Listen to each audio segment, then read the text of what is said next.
Hello my dear students, welcome है आपका आपके अपने यूट्यूब चैनल एलटीएसटी क्लासेस में। तो आई होप आप सभी बहुत अच्छे हैं और बेहतरीन तरीके से पढ़ाई कर रहे हैं और डेली लाइव क्लास करना बिल्कुल भी नहीं भूल रहे होंगे। हम आज भी लाइव क्लास में आपसे इंटरेक्ट करेंगे, बट अभी के लिए हम कुछ आपके लिए टॉपिक लेकर आए हैं। क्या आपके लिए आज का टॉपिक ये है डिस्टेंस फॉर्मूला की हमें प्रूविंग समझनी है, किस तरह से इसकी प्रूविंग होती है। ठीक है, चैप्टर 7 कोऑर्डिनेट ज्योमेट्री का।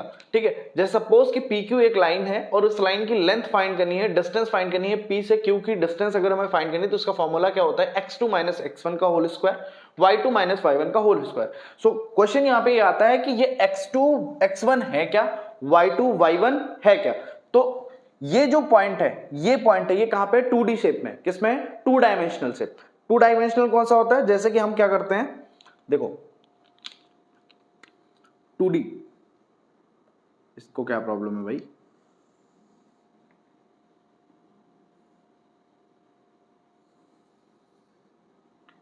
मैंने ऐसा क्या बोल दिया, ये क्यों रो दिया। ठीक है छोड़ो, ये हमारा क्या होता है, 2D ग्राफ होता है।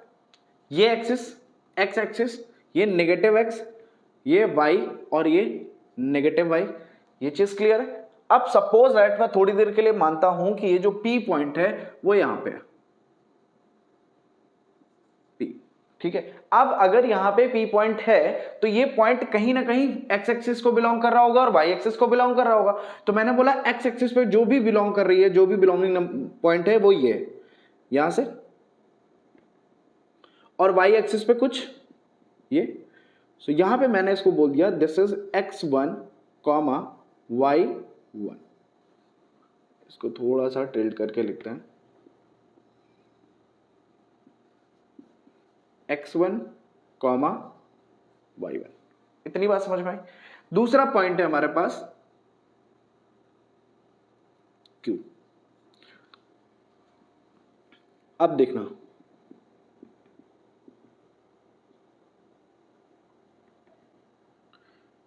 अब यहां पे सपोज x2 कॉमा y2। अब यहां से मैंने लिख लिया ये x1 हो गया और ये x2 हो गया, ये y1 हो गया और ये y2 हो गया। थोड़ी देर के लिए हमने ग्राफ को इस तरह से डिवाइड कर लिया। यहां पे जो भी नंबर्स होंगे, सपोज यहां 1 है तो यहां पे 2 होगा, यहां पे 1 है तो यहां पे भी 2 होगा, सेम ऐसा ही होगा। ठीक, अब इन पॉइंट्स की आपको क्या करना है, डिस्टेंस निकालनी है। सो इन पॉइंट्स की हमें क्या करनी है, डिस्टेंस फाइंड आउट करनी है। तो एक स्ट्रेट लाइन इन दोनों पॉइंट्स को ज्वाइन कर देंगे, यही पी क्यू लाइन हो गई। बस इस लाइन को मैंने उठाया और यहां पे ऐसे करके चिपका दिया। अब हम आते हैं प्रूविंग वाले पार्ट पे। क्या लिखना है हमें,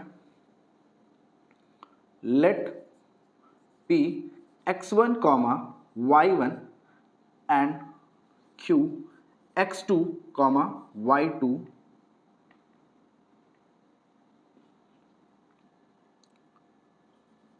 आर दी 2 पॉइंट्स। ये 2 पॉइंट्स हैं on joining P and Q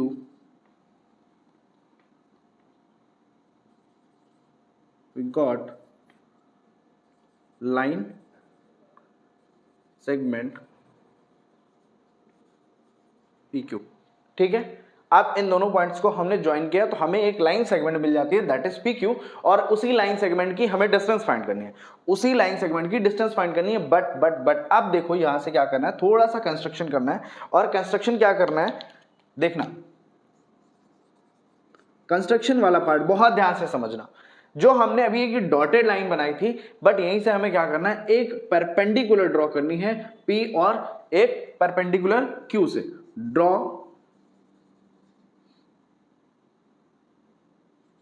P, अब यहां पे इस पॉइंट को मैं नाम देता हूं R और इसको S।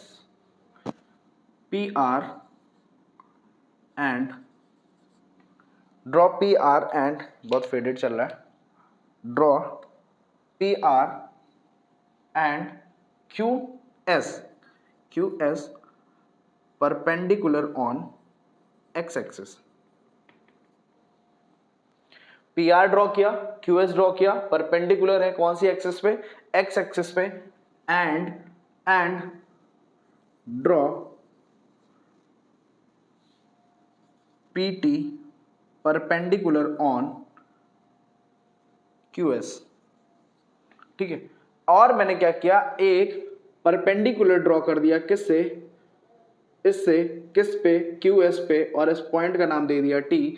परपेंडिकुलर है, सो ये एंगल क्या हो गया, 90 डिग्री। ये एंगल क्या हो गया, 90 डिग्री। जो चीज करते जा रहा हूं, अब आप देखना यहां पे कि जो PT डिस्टेंस है क्या, सो ठीक है, सो PT, जो हमारी PT डिस्टेंस है वो किसके इक्वल हो जाएगी, PT is equal to R।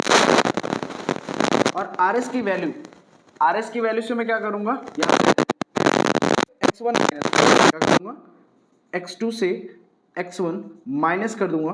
क्यों, क्योंकि ये हमारी टोटल अगर डिस्टेंस है, टोटल से ये वाला पार्ट हमने कर दिया, सो रिमेनिंग आ गया। और जो RS है वही सेम क्या है, PT, सो PT की भी वैल्यू क्या होगी, x2 माइनस x1, सो x2 माइनस x1। समझ में आ गई। नेक्स्ट वैल्यू है हमारी कौन सी, QT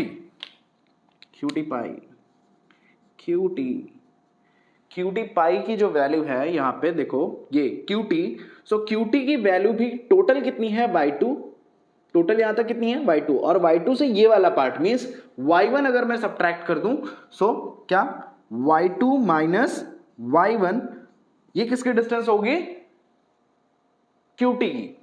आ गई। हम ये डिस्टेंस निकाल क्यों रहे थे, फाइंड क्यों कर रहे हैं, UT QT PT क्यों फाइंड कर रहे हैं, क्यों, क्योंकि हमने देखा कि PQT कैसा ट्राइंगल है, राइट ट्राइंगल है। सो राइट ट्राइंगल है, सो दैट हम यहां पे क्या यूज कर सकते हैं, पाइथागोरस थ्योरम, और ये डिस्टेंस हमने लेट कर ली h। सो देखो क्या यूज करते हैं, by using Pythagoras theorem. So Pythagoras theorem जो है कहां पे यूज कर रहे हैं, इन राइट ट्राइंगल PQT। जो PQT ट्राइंगल है उसमें हम क्या यूज कर रहे हैं, पाइथागोरस थ्योरम यूज कर रहे हैं। पाइथागोरस थ्योरम होती क्या है हमारी, h square is equal to B square plus P square. So h की वैल्यू एज इट इज है वहां पे, बेस की वैल्यू क्या है, PT की वैल्यू है आपकी x2 माइनस x1 का square plus P, perpendicular is QT, so QT की वैल्यू क्या है, y2 माइनस y1 का स्क्वायर। इतनी बात अगर समझ में आ गई, सो यहां पे देखना, अगर h हमें ये डिस्टेंस चाहिए ना, सो इसका स्क्वायर अगर मैं रिमूव कर दूं तो हमें आंसर मिल जाएगा। सो h इक्वल्स टू क्या हो जाएगा यहां से, under root x2 minus x1 का whole square plus y2 minus y1 का होल स्क्वायर। सो ये जो फॉर्मूला आपका लिखा था सेम यहाँ पे हमने प्रूफ कर लिया है। यहाँ पे सबसे इंपॉर्टेंट चीज जो है आपको बताने के लिए ये कि आप यहाँ पे वैल्यूज को चेंज कर सकते हो, change in the sense x1 पहले और x2 बाद में, y1 पहले और y2 बाद में लिख सकते हो। क्यों, क्योंकि यहाँ पे लगा हुआ है स्क्वायर, स्क्वायर से कोई भी चेंजेस नहीं आएंगे। इसके लिए मैं एक क्वेश्चन करके देख लेता हूँ। ये सपोज यहाँ पे है 2,4 इसके कोऑर्डिनेट है और इसके कोऑर्डिनेट है 3,4। ठीक है, 2,4 है 3,4। सो देखो PQ की जो डिस्टेंस हो जाएगी वो क्या होगी, अंडर रूट x2 की वैल्यू कितनी हो गई 3 माइनस x1 की वैल्यू कितनी है 2 स्क्वायर प्लस y2 की वैल्यू कितनी है 4 माइनस y1 की वैल्यू कितनी है 4 स्क्वायर। सो यहां से देखो वैल्यू कितनी हो गई 1 का स्क्वायर, ये वैल्यू 0, सो कोई भी मतलब नहीं है इस टर्म को लिखने का, आंसर हो गया अंडर रूट में 1।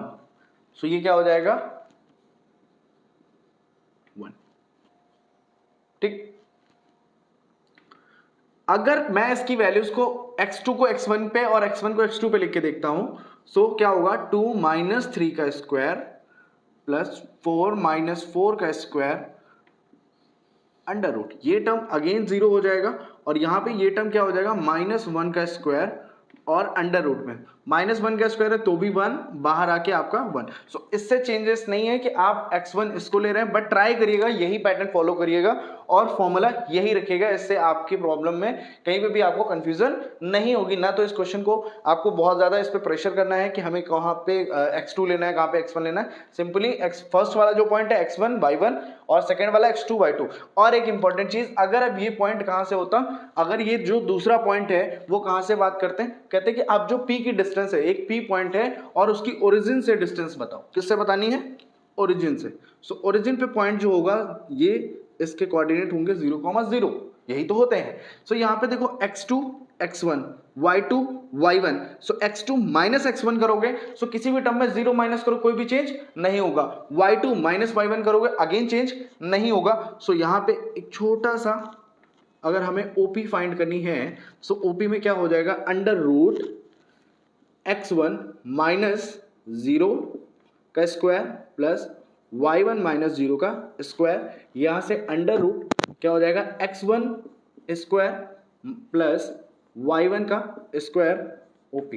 मतलब अगर आपसे कभी भी कहीं पे भी किसी भी क्वेश्चन में ये पूछते हैं कि आपको किसी भी पॉइंट की डिस्टेंस फाइंड करनी है, कहां से, ओरिजिन से, कहां से, ओरिजिन से, तो आपको क्या करना है, जो सेकंड वाला पॉइंट आपको गिवन होगा उसके कोऑर्डिनेट जो गिवन है, उन कोऑर्डिनेट का आपको सिर्फ और सिर्फ स्क्वायर कर देना है, स्क्वायर करके ऐड कर लेना है और अंडर रूट कर देना है, आंसर आ जाएगा। दोनों ही टर्म्स का स्क्वायर किया, ऐड किया, रूट निकाला, आपके पास आंसर आ जाएगा। आपको सॉल्व भी नहीं करना है।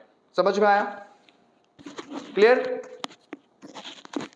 इतनी बात अगर समझ में आ गई तो ये था हमारा डिस्टेंस फॉर्मूला। दो ही टाइप्स में है, एक दो पॉइंट्स के बीच में, एक है हमारा ओरिजिन से। तो दोनों ही फॉर्मूले हमने आपको समझा दिए हैं। आई गेस आपको ये चीज समझ में आई। ये था हमारा डिस्टेंस फॉर्मूला। आई होप आपने एंजॉय किया होगा और अच्छे से समझ में आ गया होगा, कोई भी डाउट नहीं होगा।